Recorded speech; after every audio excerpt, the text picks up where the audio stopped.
बहुत समय पहले, जब कुछ भी नहीं था, ना सूरज, ना चांद, ना नदियां, ना पेड़, सिर्फ अनंत शांति और असीम प्यार था। वो प्यार था परमेश्वर का, जो सब कुछ था और सब कुछ उसी में था। परमेश्वर ने सोचा, मुझे अपने प्रेम को बांटना है। मुझे कुछ ऐसा बनाना है जो मेरे प्यार को महसूस कर सके, जिसे मैं देख सकूं, जिसे मैं खुश कर सकूं। यही सोचते सोचते परमेश्वर ने अपनी सृष्टि की योजना बनाई। उसने निर्णय लिया कि वो एक धरती बनाएगा, जहां जीवन होगा, सुंदरता होगी और प्रेम भरा संसार होगा। पहले उसने आकाश और समुद्र बनाए। आकाश इतना विशाल और नीला था कि आंखें देखते ही रह जाएं। समुद्र में पानी की लहरें इस तरह नाचती थीं कि मानो स्वर्ग का संगीत बज रहा हो। फिर उसने सूरज, चांद और सितारे बनाए, ताकि दिन और रात का क्रम चले। सूर्य की रोशनी ने धरती को गर्म किया और चांद की चांदनी ने रात को सुंदर बना दिया। फिर परमेश्वर ने धरती पर पेड़, फूल और हर तरह के पौधे लगाए।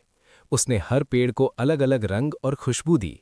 उसने नदियां, झरने और समुद्र बनाए ताकि पानी का जीवन बहता रहे।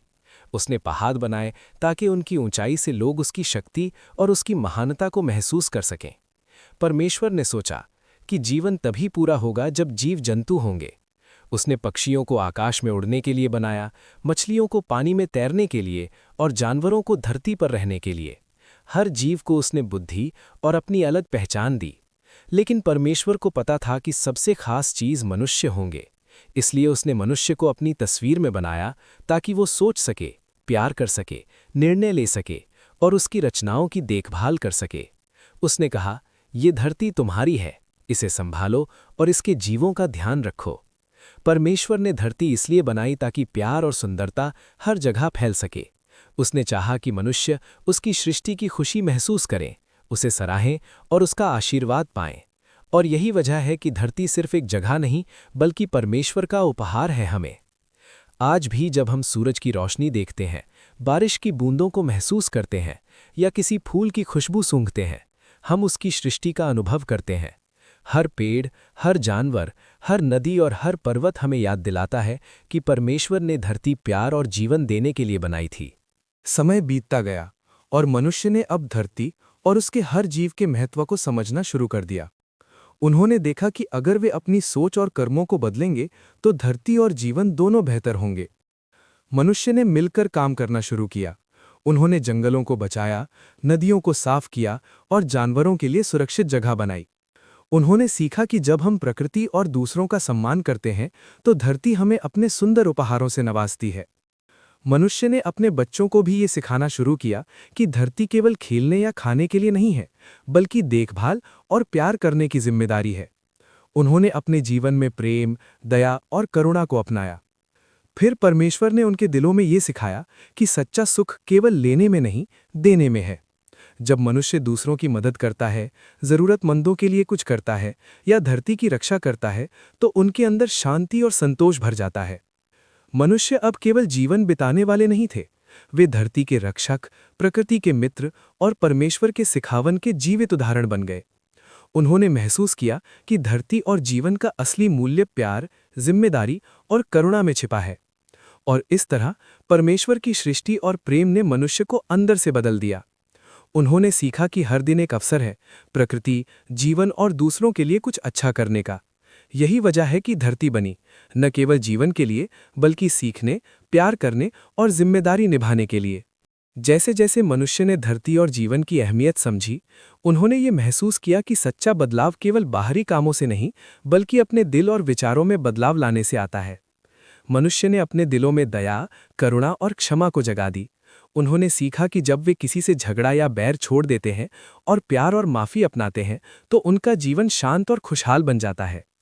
उन्होंने ये भी समझा कि धरती सिर्फ एक स्थान नहीं है, बल्कि एक शिक्षक है। हर पेड़, हर नदी, हर पर्वत और हर जानवर उनसे कुछ न कुछ सिखाता है। यदि वे ध्यान दें तो धरती हर दिन उन्हें सिखावन और मार्गदर्शन देती है। मनुष्य ने अपने कामों के साथ साथ अपने विचारों को भी सुधारना शुरू किया। उन्होंने सीखा कि केवल प्रकृति की देखभाल करना पर्याप्त नहीं है, दूसरों के साथ प्यार, सहानुभूति और न्याय करना भी उतना ही जरूरी है। इस तरह मनुष्य ने पाया उन्होंने जाना कि धरती और जीवन का असली उद्देश्य केवल जीना नहीं, बल्कि प्यार बांटना, जिम्मेदारी निभाना और दूसरों के लिए अच्छा करना है। और इस प्रकार परमेश्वर की बनाई धरती ने मनुष्य को समझ, प्यार और नैतिकता का पाठ दिया। मनुष्य अब केवल जीवित रहने वाले नहीं थे, बल्कि धरती और परमेश्वर के संदेश के जीवित वाहक बन गए। परमेश्वर ने इस तरह दिखाया कि धरती और जीवन केवल अवसर नहीं, ये हमें सिखाने, बदलने और हमारे भीतर अच्छाई और प्रेम जगाने के लिए बनाई गई हैं। जैसे जैसे समय बीतता गया, मनुष्य ने समझ लिया कि धरती केवल उनके रहने के लिए नहीं बनी थी, ये उन्हें सीखने, प्यार बांटने और जिम्मेदारी निभाने का अवसर देती है। मनुष्य ने अपने दिल और व्यवहार को सुधारना शुरू किया। उन्होंने दया, करुणा और क्षमा को अपनाया और देखा कि जब वे दूसरों की मदद करते हैं और प्रेम बांटते हैं तो उनका जीवन खुशहाल और शांतिपूर्ण बन जाता है। उन्होंने ये भी जाना कि धरती सिर्फ एक घर नहीं है, बल्कि एक शिक्षक है। हर नदी, हर पेड़, हर जानवर उन्हें जीवन के महत्वपूर्ण पाठ पढ़ाता है। मनुष्य ने अब अपने बच्चों और नई पीढ़ी को ये सिखाना शुरू किया कि धरती केवल संसाधनों के लिए नहीं है, बल्कि सीखने, समझने और सही निर्णय लेने के लिए बनाई गई है। परमेश्वर ने उन्हें ये सिखाया कि हर दिन एक नया अवसर है, गलतियों से सीखने, अपने कर्म सुधारने और धरती और जीवन के लिए अच्छा करने का। इस तरह मनुष्य ने अपने जीवन को बदलना शुरू किया। उन्होंने जाना कि सच्ची शक्ति, खुशी और संतोष केवल प्रेम, करुणा और जिम्मेदारी में है। परमेश्वर की बनाई धरती अब केवल जीवन का घर नहीं रही, बल्कि एक महान शिक्षक और मार्गदर्शक बन गई। मनुष्य अब अपने भीतर की अच्छाई और परमेश्वर के संदेश के साथ जीवन जीते थे, और इस तरह धरती और मनुष्य का रिश्ता और भी मजबूत हुआ। परमेश्वर ने दिखाया कि यदि हम उसकी सिखावन को अपनाएं तो धरती और जीवन दोनों में शांति, प्रेम और समृद्धि बनी रहती है। अगर आपको ये कहानी पसंद आई हो तो लाइक और शेयर करें, सब्सक्राइब करें और बेल आइकन दबाएं ताकि आप हमारी नई प्रेरणादायक कहानियों को मिस ना करें।